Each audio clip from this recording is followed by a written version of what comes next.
Distinguished Secretary General of the United Nations, distinguished heads of state and government, ladies and gentlemen, I welcome you all to Azerbaijan. Many of our guests are visiting Azerbaijan for the first time, so I hope that they will have a chance to get acquainted with our country, its history, traditions, and culture. I would like to thank Secretary General of the United Nations, Mr. Antonio Guterres, and the Secretariat of UNFCCC for their support to Azerbaijan on the path to COP29. I congratulate my dear brother, President of UAE, His Highness Sheikh Mohammed bin Zayed Al Nahyan, and all his team with landmark UAE consensus achieved at COP28 in Dubai and their support in preparation to COP29 in Baku. Last December, by unanimous decision of almost 200 countries, Azerbaijan was honored to host COP29. We consider this decision as a sign of respect to our country, as well as appreciation of our active role on international arena. Azerbaijan is a country where East and West, North and South meet, and this is not only about geography. We can build political, cultural, energy, trade, transportation bridges between different international actors.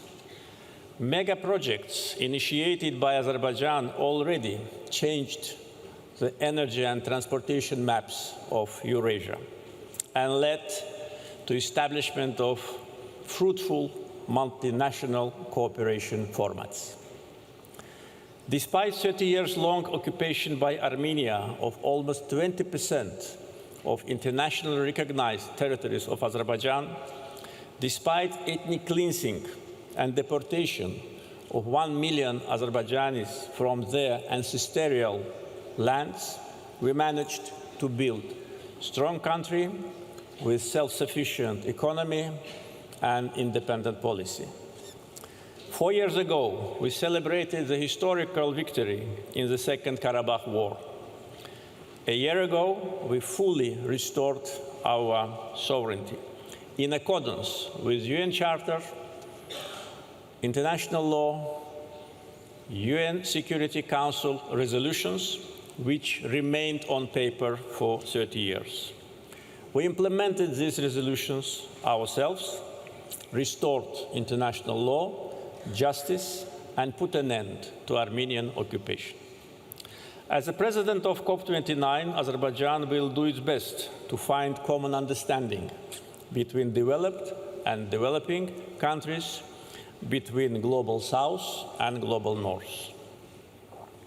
For 4 years, by unanimous decision of 120 countries, Azerbaijan successfully chaired the non-aligned movement, the second after United Nations International Institution.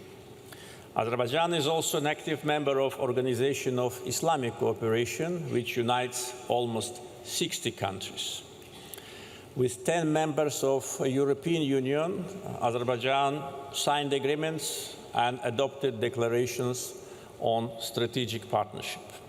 So all this allows us to think that we may be very helpful and useful in building bridges between different important actors on the issue of climate change. Azerbaijan is an active supporter of multilateralism. At the same time, we play an active role in intercultural dialogue. Together with United Nations Alliance of Civilizations, every second year we organize in Baku Intercultural Dialogue Forum. Multiculturalism is our state policy and at the same time is our lifestyle.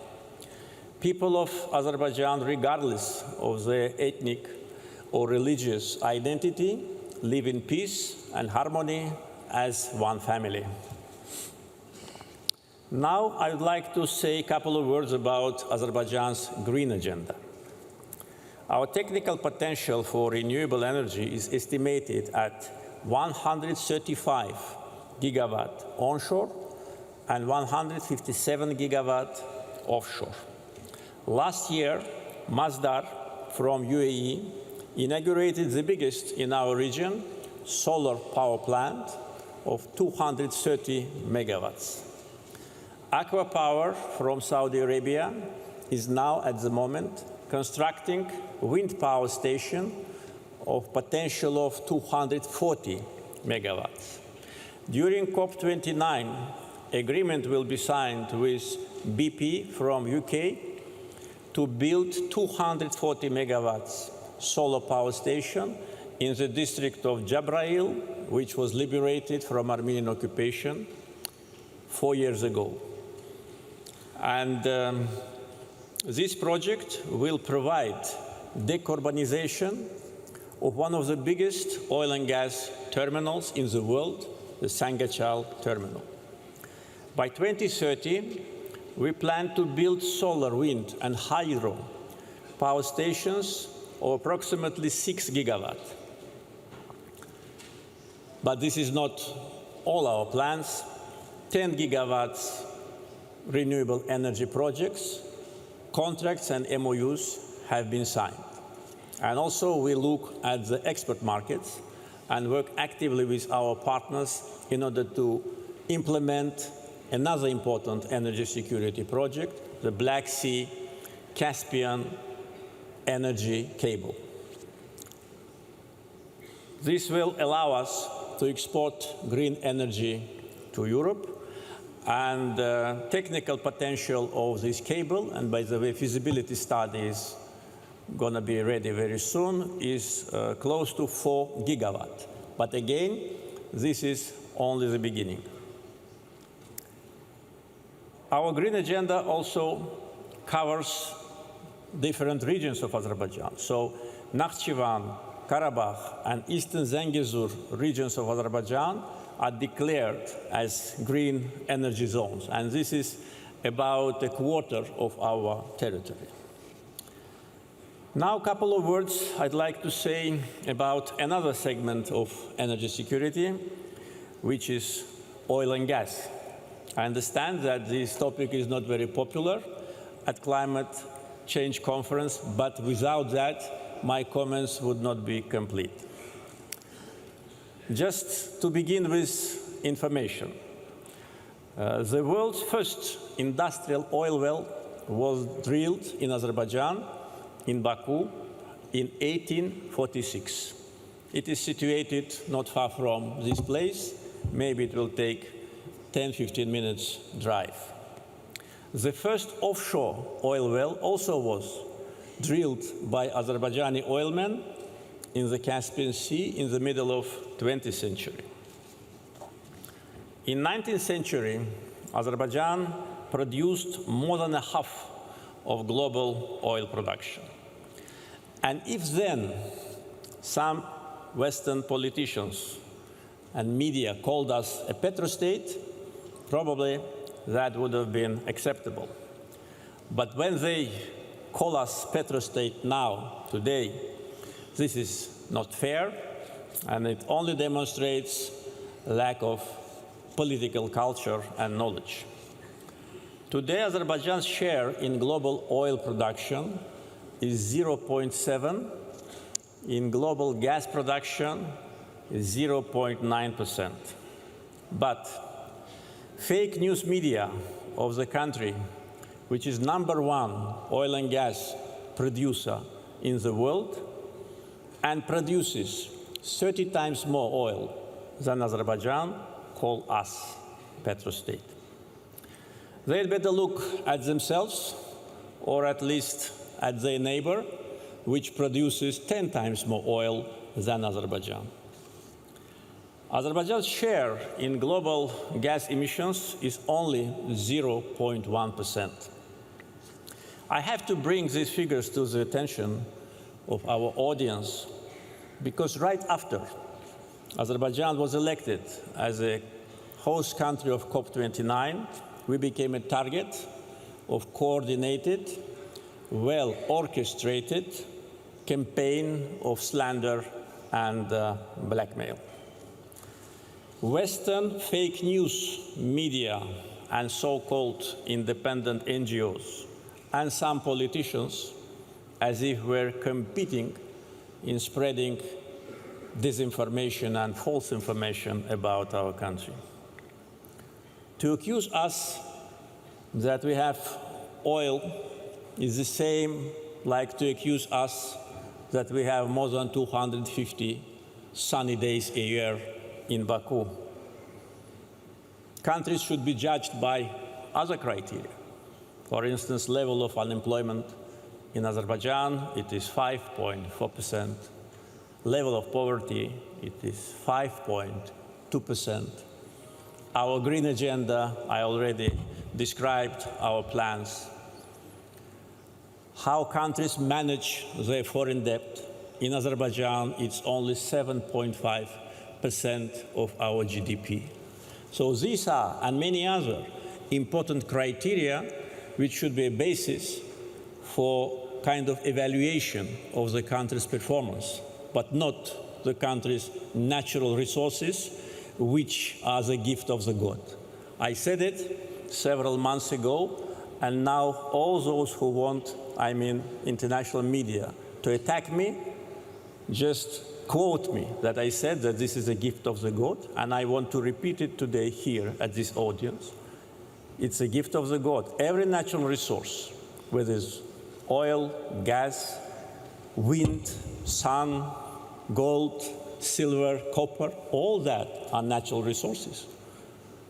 And countries should not be blamed for having them and should not be blamed for bringing these resources to the market, because the market needs them. The people need them. So this is my message, and as a president of COP29, of course, we will be a strong advocate for green transition, and we're doing it, but at the same time, we must be realistic. Also, another point of accusation is that 2 years ago, Azerbaijan and European Commission signed declaration on strategic partnership in the field of energy. But it was not our idea. It was a proposal of European Commission. The President of European Commission came to Baku 2 years ago to sign this document with us because they needed our gas due to the change geopolitical situation. And they asked us to help. And we said, okay, we always are ready to help if our help is needed. And we said, okay, we will help Europe with their energy security. And when we signed this declaration 2 years ago, the number of the countries which were receiving our gas, European countries, was equal to 2. So now it's 8 countries. 8 out of 10 countries which have access to Azerbaijani gas are Europeans. And European Commission also asked us to double gas supply to Europe by 2027, and this is reflected in the declaration which was signed by President of European Commission and myself 2 years ago in Baku. Unfortunately, double standards, a habit to lecture other countries, and political hypocrisy became kind of modus operandi for some politicians, state-controlled NGOs, and fake news media in some Western countries. And my last message is to those who for almost 1 year were advocating for boycott. They used all the tools in their possession to launch a campaign to boycott COP29 in Baku. And I have bad news for them. We have 72,000 registered participants from 196 countries.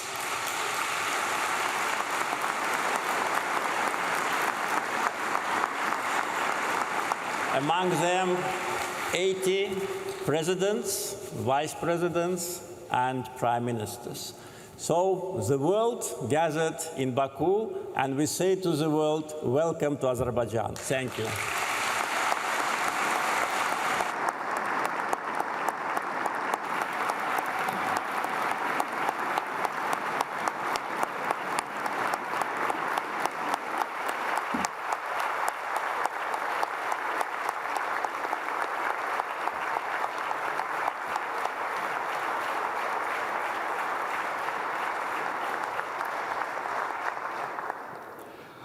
Thank you, Mr. President. It is an equally distinct honor to welcome His Excellency Mr. Antonio Guterres, Secretary General of the United Nations, to address this distinguished gathering.